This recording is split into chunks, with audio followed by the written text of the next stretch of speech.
Baik teman-teman sekalian, berikutnya dalam surah apa lagi ya yang menggambarkan tentang peristiwa Isra Mi'raj. Selain Al-Isra ayat 1, ada juga surah An-Najm ayat 12 sampai 18. Nah, saya mau ibu-ibu baca nih.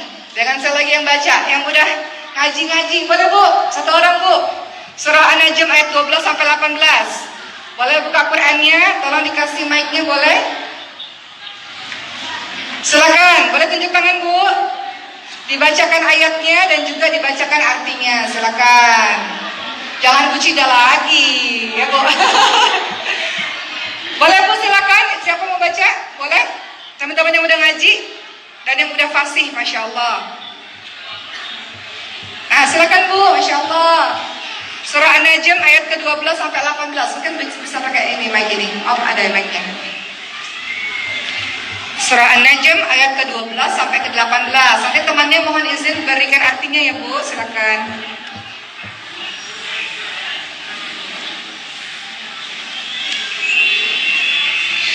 Dan ibu-ibu lainnya mohon izin kalau bawa Quran atau di handphone buka bareng-bareng biar baca bareng-bareng. Bacanya bareng-bareng ya Bu. Surah An-Najm ayat 12 sampai ke 18.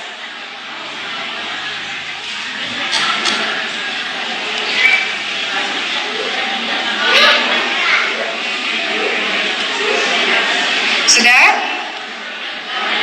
Surah An-Najm ini surah ke-53. Surah ke-53. Ini berisi penjelasan detail tentang peristiwa yang dialami Rasulullah selama Isra Mi'raj.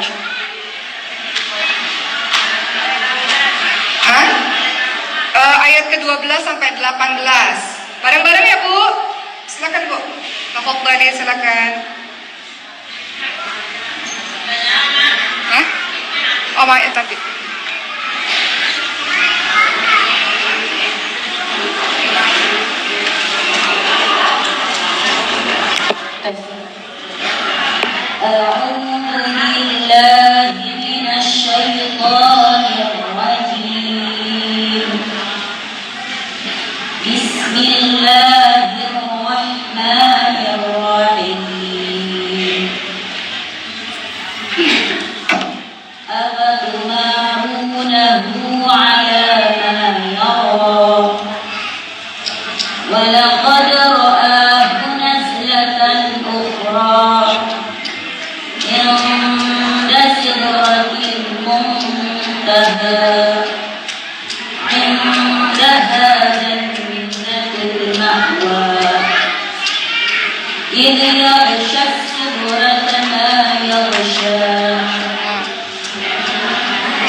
Masya Allah. Baik. Tes. Lanjut Bu, baca artinya Bu.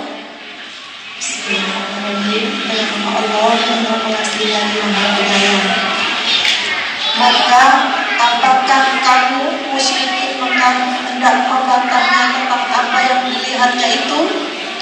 Dan sungguh dia Muhammad telah melihatnya dalam rupanya yang asli pada waktu yang lain, yaitu di Sidratul Muntaha. Di dekatnya ada surga tempat tinggal. Muhammad melihat Jibril ketika Sidratul Muntaha diliputi oleh sesuatu yang meliputinya. Penglihatannya Muhammad tidak menyimpang dari yang dilihatnya itu dan tidak pula melampauinya. Sungguh dia telah melihat sebagian tanda-tanda kebesaran Tuhannya yang paling besar. Maha benar. Masya Allah. Mati. Cek.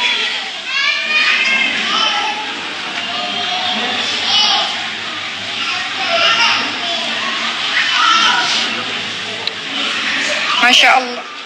Masya Allah, terima kasih Bu. Kita sama-sama tadi sudah baca surah An-Najm ayat ke-12 dan 18, berisi penjelasan lebih rinci tentang peristiwa yang terjadi di langit ketika itu Rasulullah SAW berada di Sidratul Muntaha pada saat peristiwa Mi'raj. Baik teman-teman sekalian, izin saya bercerita sedikit lagi tentang apa-apa sih sebenarnya yang terjadi dalam peristiwa Isra Mi'raj itu. Perjalanan malam dari Masjidil Haram ke Masjidil Aqsa, dari Aqsa naik ke langit dan mendapatkan perintah salat. Jadi peristiwa Isra Mi'raj itu adalah akhirnya ada perintah salat yang awalnya 50 kali dalam sehari semalam menjadi 5 kali sehari semalam.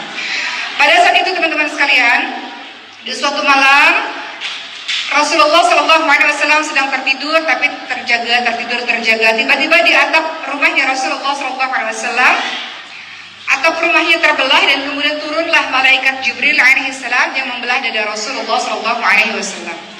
Lalu malaikat Jibril itu mencuci dada Rasulullah SAW dengan air Zam-Zam. Kemudian apa yang dilakukan malaikat Jibril berikutnya? Beliau membawa sebuah baskom dari emas yang berisi hikmah dan berisi iman dan menuangkannya ke dada Rasulullah SAW, lalu dadanya Rasulullah ditutup kembali.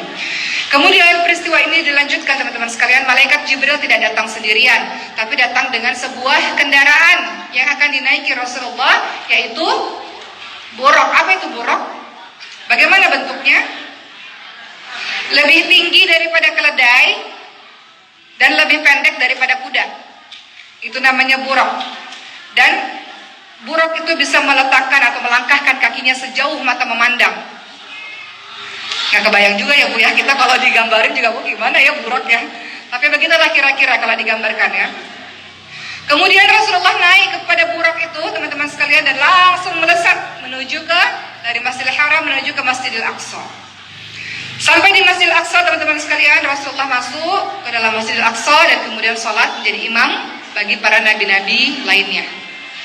Waktu saya berapa tahun yang lalu saya ke Masjidil Aqsa di Palestina Bu, saya ditunjukkan tempat, wallahu a'lam ya betul apa salah tempatnya, tapi saya ditunjukkan sama guide-nya.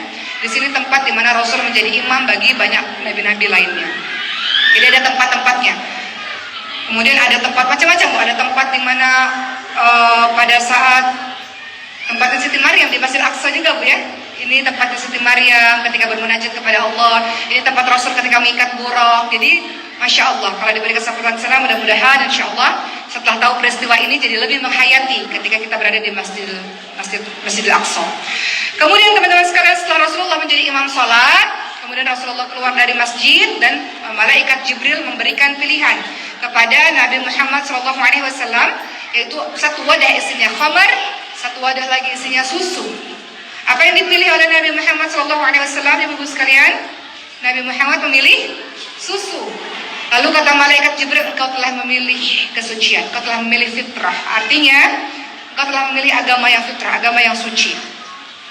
Akhirnya setelah itu Rasulullah dibawalah oleh malaikat Jibril dan buraq menuju ke langit. Mulailah perjalanan di langit 1, langit 2, langit 3 bertemu dengan berbagai macam nabi yang berbeda-beda. Ketika masuk ke langit pertama, malaikat di langit pertama mengatakan, engkau siapa? Malaikat Jibril mengatakan, saya Jibril. Engkau bersama dengan siapa? Saya bersama dengan Muhammad. Apakah Muhammad ini diutus oleh Allah? Betul, dialah yang diutus oleh Allah. Maka malaikat itu membuka pintunya dan malaikat Jibril dan Nabi Muhammad itu masuk ke dalam surga tersebut dan bertemu dengan Nabi Adam alaihissalam. Jadi bertemu dengan Nabi Adam alaihissalam di langit yang pertama. Kemudian Nabi Adam alaihissalam pada akhirnya menyambut Rasulullah SAW dan mendoakan Rasulullah SAW dengan doa-doa baik. Setelah langit ke-1 naik ke langit kedua, sama juga malaikatnya tanya, engkau siapa? Saya Jibril. Engkau bersama dengan siapa? Saya bersama dengan Muhammad. Apakah Muhammad ini diutus oleh Allah? Betul, dialah yang diutus oleh Allah. Maka di langit kedua bertemu dengan Nabi berikutnya. Siapakah Nabi yang ditemui Rasulullah SAW? Nabi siapa? Nabi Isa alaihissalam, Nabi Isa binti Maryam. Dengan Nabi ada 2 Nabi. Ya, Masya Allah, Nabi Yahya bin Zakaria alaihissalam. Bertemu dengan kedua Nabi ini sama juga, didoakan, disambut dengan baik oleh Nabi-Nabi ini. Kemudian naik ke langit ketiga sama, perlakuannya seperti tadi, malaikatnya bertanya, malaikat Jibril menjelaskan. Kemudian langit yang ketiga, kepada siapakah Nabi Muhammad SAW bertemu teman-teman sekalian? Nabi Yusuf alaihissalam. Ketemu sama Nabi Yusuf yang paling luar biasa ya. Nabi Yusuf itu tampan luar biasa ya, dan ceritanya cukup banyak dijelaskan di dalam Al-Quran. Kisah Nabi Yusuf ini juga banyak ya, nanti mudah-mudahan pertemuan lain-lainnya kita bisa membahas kisah Nabi Yusuf yang sangat luar biasa. Banyak pelajaran berharga dari kisah Nabi Yusuf alaihissalam. Nabi Yusuf alaihissalam juga sama mendoakan Rasulullah SAW dan juga mendoakan Rasulullah, menyambut dan mendoakan dengan doa-doa baik. Naik ke langit keempat, sama juga. Siapa kamu? Saya Jibril. Kamu sama siapa? Saya sama Muhammad. Apakah Muhammad itu diutus oleh Allah? Betul, ini dialah yang diutus oleh Allah. Nah, naik ke langit keempat, ketemu dengan Nabi siapa? Nabi Ibrahim. Nanti langitnya paling atas. Nabi siapa, Bu? Nabi Idris alaihissalam. Naik ke langit kelima, ketemu dengan Nabi kelima. Yang berapa tadi? Keempat. Nabi Idris alaihissalam. Naik kemudian ke langit kelima, bertemu dengan Nabi Harun alaihissalam. Naik ke langit keenam, ketemu dengan Nabi Musa. Langit ke-6 ini ketemu Nabi Musa alaihissalam. Barulah naik ke langit ke-7, ketemu dengan Nabi Ibrahim alaihissalam. Pada saat itu Nabi Ibrahim alaihissalam, teman-teman sekalian, sedang menyandarkan punggungnya di Baitul Makmur, di mana tempat tersebut setiap harinya dimasuki 70.000 malaikat yang mereka tidak kembali sesudahnya. Ya, jadi ketika bertemu dengan Nabi Ibrahim alaihissalam, kemudian akhirnya Nabi Muhammad SAW juga dapat doa, disambut dengan baik, dan akhirnya menujulah lagi berikutnya ke Sidratul Muntaha. Sidratul Muntaha ini tidak bisa digambarkan ya, karena luar biasa, tapi digambarkan dalam cerita ini, daunnya saja seperti telinga-telinga gajah yang sangat besar, buah-buahnya seperti tempayan yang besar-besar. Berarti seperti apa tuh luar biasanya Sidratul Muntaha. Di Sidratul Muntaha inilah kemudian Allah Subhanahu wa taala memerintahkan Rasulullah sallallahu alaihi wasallam untuk umatnya salat sehari semalam 50 kali. Seperti yang ibu-ibu tahu kisahnya. Nah, sanggup ya kita, Bu ya? 5 waktu aja kadang-kadang nggak tepat waktu. Kadang-kadang kalau ada sinetron, tunggu sinetronnya iklan dulu baru salat. Atau lagi iklan sambil dengar tuh, kupingnya dengar. Ntar kalau sinetronnya udah mulai lagi, sholat cepet-cepet tuh, biar gak ketinggalan kata cintanya ya, Bu ya. Atau apa sinetronnya ibu lihat ya. Jadi ketika mendapatkan perintah sholat itu, akhirnya Rasulullah SAW patuh. Barulah turun ke langit ke-6, kata Nabi Musa, umatmu itu tidak akan bisa melaksanakan sholat 50 kali sehari semalam. Coba minta lagi sama Allah supaya diturunkan. Jadi Rasulullah ini bolak-balik sampai akhirnya Allah memberikan 5 kali sehari semalam. Ketika sampai lagi ke langit ke-6, kata Nabi Musa, minta lagi keringanan sama Allah. Nabi Musa ini perhatian sekali, teman-teman sekalian. Nabi Musa paham. Banyak juga nanti umat-umatnya Rasulullah ini 5 waktu aja gak bisa sholat. Ada gak, Bu? Ada gak di sekitar kita? 5 kali aja nggak sholat juga, atau bolong-bolong. Jadi Nabi Musa bilang, coba lagi sampaikan pada Allah supaya dikurangi. Kemudian apa yang dikatakan oleh Allah Subhanahu Wa Taala ketika Rasulullah SAW meminta agar dikurangi? Jadi Rasulullah ketika pada akhirnya 5 kali itu ya, akhirnya Rasulullah minta lagi, udah malu Rasulullah. Udah terlalu banyak bolak-baliknya. Terlalu banyak negosiasinya, terlalu banyak. Jadi Rasulullah malu, udah gak berani lagi minta sama Allah Subhanahu Wa Taala. Kemudian akhirnya Allah Subhanahu Wa Taala pun menyampaikan bahwa, wahai Muhammad, sesungguhnya kewajiban sholat itu 5 kali sehari semalam. Setiap sholat itu mendapatkan 10 kali lipat. Maka 5 kali sholat berarti 50 kali sholat, 50 kali lipat. Barang siapa yang berniat, ini penting nih, Bu.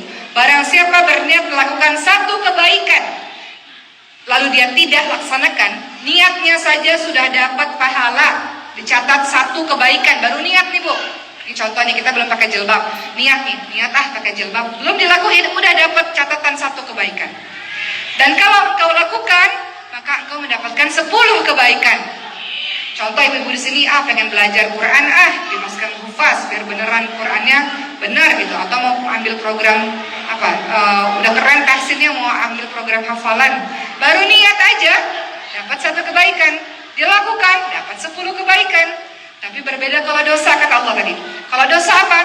Engkau berniat nggak dapat dosa, nggak dicatat dosa, beda sama kebaikan.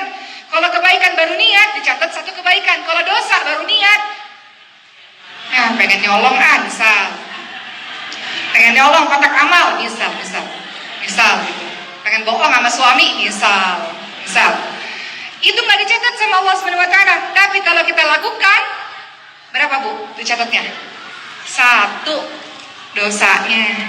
Baik ya Allah Bu ya. Maha baik Allah. Kalau kita lakukan kebaikan 10 kali lipat. Tapi kalau kita buat keburukan, niatnya nggak dicatat. Tapi ketika melakukan dicatat 1 kejelekan. Itu maha baiknya Allah luar biasa. Kemudian pada saat itu akhirnya Rasulullah SAW paham bahwa umatnya Rasulullah diwajibkan sejak itu sholat wajib 5 kali sehari dan semalam. Apakah sebelum Isra Mi'raj sudah ada perintah, sudah ada sholat Bu? Sudah, tapi sholat-sholat yang sunnah-sunnah. Siti Khadijah radhiyallahu anha itu orang pertama kali yang diajarkan sholat oleh Rasulullah. Sholat-sholat sunnah. Siti Khadijah orang yang pertama kali diajarkan berwudu oleh Rasulullah SAW. Tapi perintah salat wajib itu baru ada pada saat peristiwa Isra Mi'raj. Dan pada saat peristiwa itu juga Rasulullah lihat surga dan neraka dengan mata kepala Rasulullah sendiri. Jadi semakin meyakinkan bahwa surga dan neraka itu betul-betul balasan bagi orang-orang yang beriman maupun orang-orang yang berhak kepada Allah Subhanahu wa taala. Hikmah apa dari peristiwa Isra Mi'raj? Saya sampaikan tadi dalam ceramah pagi. Gak apa-apa ya teman-teman, ada pengulangan sedikit dari teman-teman tadi pagi yang sudah ikut karena judul kita sama.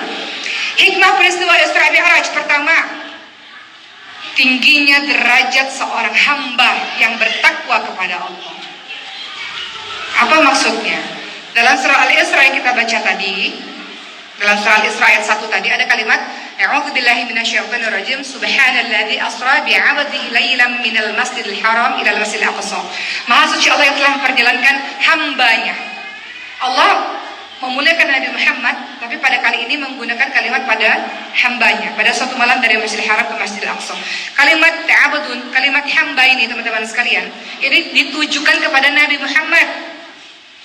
Juga surat-surat lain, kalau teman-teman lihat surah Al-Baqarah ayat 23 atau surah Al-Jin ayat 19 juga ada kalimat ini juga. Artinya hamba Allah yang bertakwa kepada Allah itu mau mendapatkan derajat yang tinggi di sisi Allah Subhanahu wa taala. Jadi hikmah dari adanya Isra Mi'raj, tingginya derajat seorang hamba yang bertakwa kepada Allah. Kedua, hikmah dari Isra Mi'raj adalah Allah tahu bahwa dakwahnya Rasulullah tidak mudah. Dakwahnya Rasulullah itu susah. Dakwahnya Mas Kamil Hufaz awal-awal juga susah, Bu. Susah. Kita tempat Mas Kamil Hufaz rumah Quran di sini, tetangga sebelah berisik katanya. Pindah kita lagi ke tempat yang lain. Itu perjuangan awal Mas Kamil Hufaz, Bu. Alhamdulillah di sini ibunya terima, Masya Allah. Jazakumullah khair ya Bu. Dakwah kita diterima, maksudnya Quran ini kita bersama-sama senang Quran ini ada di kampung-kampung kita ya Bu. Karena nggak semua orang yang senang mendengarkan lantunan ayat suci Al-Quran, mungkin memang beliaunya butuh istirahat. Kita husnuzon kepada orang-orang yang seperti ini. Dulu dakwah Mas Kanufas juga susah. Ini apa nih? Belajarnya apa aja nih? Padahal kita belajar Quran, khusus Quran, khusus belajar Quran dan tajwid Quran dan akhlak-akhlak menghafal Quran gitu. Jadi dakwah itu di mana-mana tidak mudah. Ibu-ibu dakwah untuk keluarga sendiri susah atau mudah?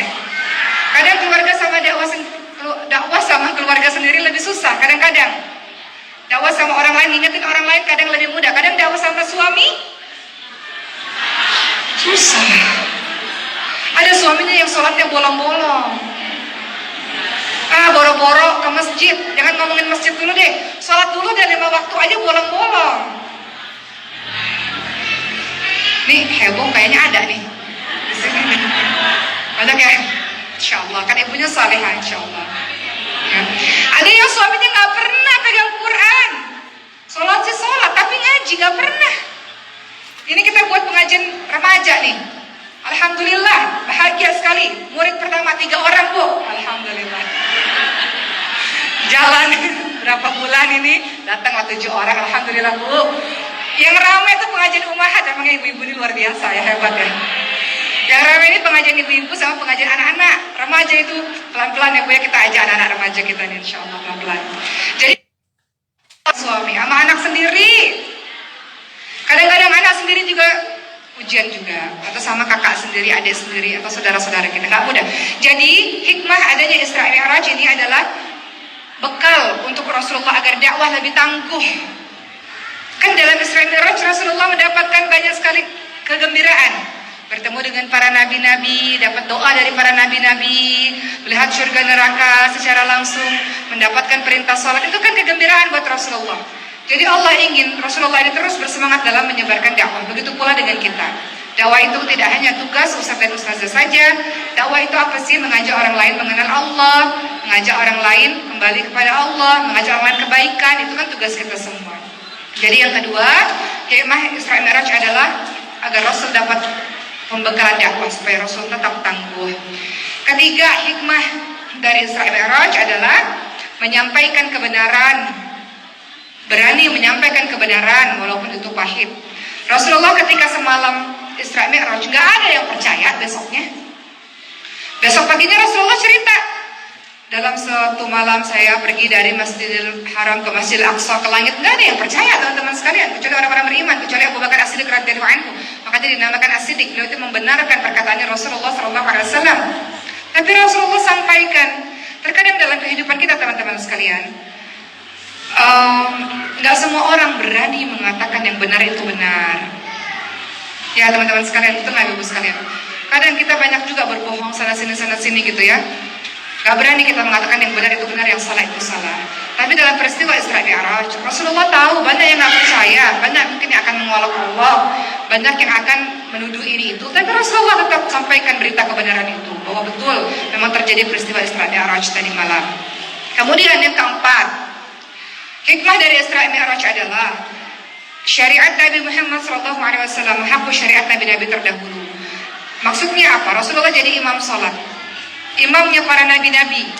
Artinya adalah di situ sebagai bukti bahwa Nabi Muhammad adalah Nabi terakhir dan sekaligus menjadi isyarat bahwa syariatnya Nabi Muhammad telah menghapus syariat-syariat Nabi-Nabi sebelumnya. Kemudian yang kelima, apa hikmah Isra Mi'raj? Ingin memberitahukan tentang keistimewaan Masjidil Aqsa, supaya kita peduli kepada Masjidil Aqsa.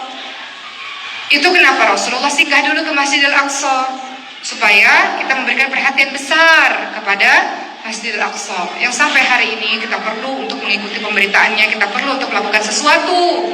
Kenapa sih orang-orang mengatakan ngapain sih peduli sama Palestina? Ya peduli sama Palestina. Itu masjidnya Rasulullah SAW ketika Rasulullah Mi'raj, Isra Mi'raj, itu masjid di mana itu menjadi masjidnya tiga masjid utamanya umat Islam. Itu masjid di mana banyak keberkahan di dalamnya, sholat di dalamnya itu 500 kali lipat itu teman-teman sekalian. Ya, jadi teman-teman sekalian, keistimewaan Masjidil Aqsa bagi umat Islam itu menjadi hikmah Isra Mi'raj yang kelima. Dan kita tahu juga bahwa Masjidil Aqsa itu kiblat pertamanya umat Islam. Rasulullah waktu hijrah ke Yatrib Madinah selama hampir 17 bulan di Madinah, Rasulullah kalau salat menghadapnya ke Masjidil Aqsa. Jadi kiblat pertamanya umat Islam itu bukan Masjidil Haram, tapi Masjidil Aqsa. Barulah turun surat, akhirnya Rasulullah pindah kiblatnya ke Masjidil Haram. Jadi istimewa sekali Masjidil Aqsa itu bagi orang-orang Islam. Ya. Kemudian teman-teman sekalian, berikutnya yang keenam, hikmahnya peristiwa Isra Mi'raj menginformasikan pada kita semua Islam merupakan agama yang suci. Makanya ketika malaikat Jibril menyuruh pilih nih, mau khamar atau susu, Rasulullah pilih susu yang secara simbolis maknanya adalah itulah agama yang suci, agama yang fitrah. Ketujuh, hikmah Isra Mi'raj, pentingnya sholat, teman-teman sekalian. Sholat itu tiang agama. Bangunan ini kalau nggak ada tiang ini, nggak mungkin berdiri nih. Ini tiang-tiang nih, kalau nggak ada, nggak mungkin ada atap ya bu. Nggak mungkin ada tembok-temboknya ini, nggak mungkin ada. Begitu pula kehidupan kita. Kalau nggak ada tiang, bagaimana kita bisa berdiri sebagai seorang muslim? Nggak mungkin. Makanya pembeda antara orang Islam dan orang yang tak beriman adalah sholat. Inna sholata tanha 'anil fahsya'i wal munkar. Salat juga berfungsi mencegah perbuatan keji dan munkar. Terus ada yang nanya, tapi banyak kok orang salat tapi jahat, orang salat tapi nyolong, orang salat tapi melakukan hal-hal buruk.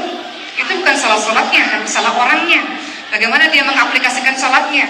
Dalam salat itu supaya dia betul dan berpengaruh kepada kepribadiannya, ya salat yang tepat waktu, salat yang khusyuk, yang paham akan bacaan, yang tenang dalam gerakan, itu yang menghadirkan akhlak yang baik dalam keseharian kita. Tapi kalau sholatnya tidak betul, ya pada akhirnya mempengaruhi kehidupan sehari-harinya. Tapi hakikatnya sholat itu mencegah perbuatan keji dan mungkar. Ketika dia dengar adzan itu kan panggilan cinta ya Bu. Adzan itu panggilan cinta. Terganggu nggak dengar adzan? Adzan itu panggilan cinta. Allahu Akbar, Allahu Akbar, asyhadu an la ilaha illallah. Itu kan panggilan cinta dari Allah. Hayya 'alas salat, disuruh salat. Hayya 'alal falah, kita disuruh meraih pada kemenangan. Jadi tidak terganggu kita dengar adzan. Pun yang mengumandangkan adzan, yang suaranya yang indah juga. Adzan itu indah, panggilan cinta dari Allah Subhanahu wa taala, sehingga insyaallah dengar adzan kita diam dan semakin menguatkan keimanan kita kepada Allah Subhanahu wa taala. Begitu. Ya, tidak ada kaitannya dengan yang sedang dibicarakan pada hari ini ya Bu.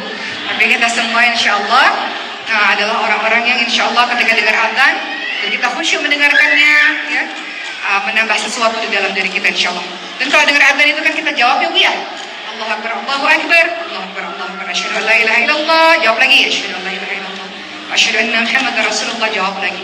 Jadi kalau ada adzan itu kenapa disuruh diam? Supaya kita balas itu jawaban adzan itu, teman-teman sekalian. Hayya 'alas salat, la haula wala quwwata illa billah.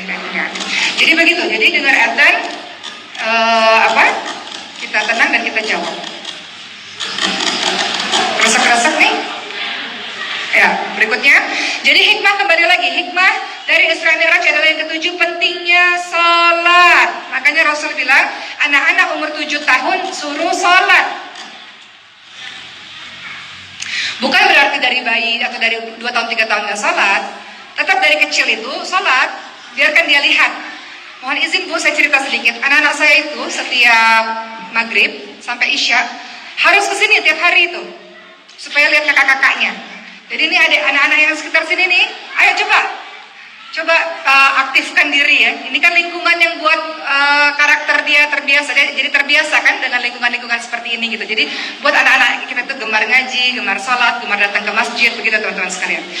Jadi kata Rasul 7 tahun harus suruh sholat, kalau enggak 10 tahun, kalau enggak kita pukul. Pukul pun bukan berarti yang pukul yang membiru-biru ya, tapi pukul yang mengagetkan. Anak saya itu Bu, mohon izin saya cerita, saya pukul begini aja. Sakit nggak? Nggak sakit, tapi dia takut. Dia tahu mamanya lagi marah gitu, mamanya lagi marah. Jadi yang namanya pukul itu bukan pukulan yang menyakitkan, bukan yang biru-biru, bukan. Tapi pukulan dengan yang buat dia tahu bahwa betul-betul kita serius dalam menyuruh dia sholat. Saya selalu analogikan ini. Di subuh hari, kan saya selalu ceritakan itu juga. Kadang-kadang ibu-ibu itu nggak mau bangunin anaknya sholat subuh. Anak saya ngantuk, dia masih capek, nanti aja lah, udah lagi. Padahal Rasul bilang 7 tahun sholat. Batas 7 tahun itu sholat. Itu baru, dan saya analogikan, kalau misalnya terjadi kebakaran, kita pasti bangunkan anak kita. Benar ya Bu ya? Itu baru api dunia, apalagi api neraka. Ya, api dunia aja kita bangunin anak kita, bangun-bangunnya. Kan gak mau anak kita dilahap oleh api neraka. Artinya, perkara sholat ini sungguh-sungguh. Anak kecil itu ibarat kawat, dia dibentuk-bentuk masih mudah. Tapi kalau udah besar, besi itu susah tuh Bu. Tapi nggak ada kata putus asa. Tetap sholat itu pokok ya, dan tetap kita harus rewat dengan sholat kita. Dan ingat, anak-anak itu lihat, betul-betul lihat. Makanya ibu-ibu berdoa untuk suaminya bisa sholat di masjid supaya dia bisa bawa anak laki-laki kita ini sholat ke masjid juga. Begitu teman-teman sekalian. Berikut juga dalam surah Al-Mu'minun ya teman-teman sekalian. Al-Mu'minun itu surah juz ke-18 surah ke-23. Itu juga ciri-ciri orang-orang yang beriman itu diawali dengan sholat dan diakhiri dengan sholat. Saking pentingnya sholat itu. A'udzu billahi minasyaitonir rajim. Qad aflahal mu'minun alladzina hum fi sholatihim khashi'un. Beruntunglah orang-orang yang beriman, yaitu orang-orang yang khusyuk dalam sholatnya. Lalu ayat terakhir ya, maksudnya surah ke-9 dalam ayat ke-9 dalam surah Al-Mu'minun itu juga ada kalimat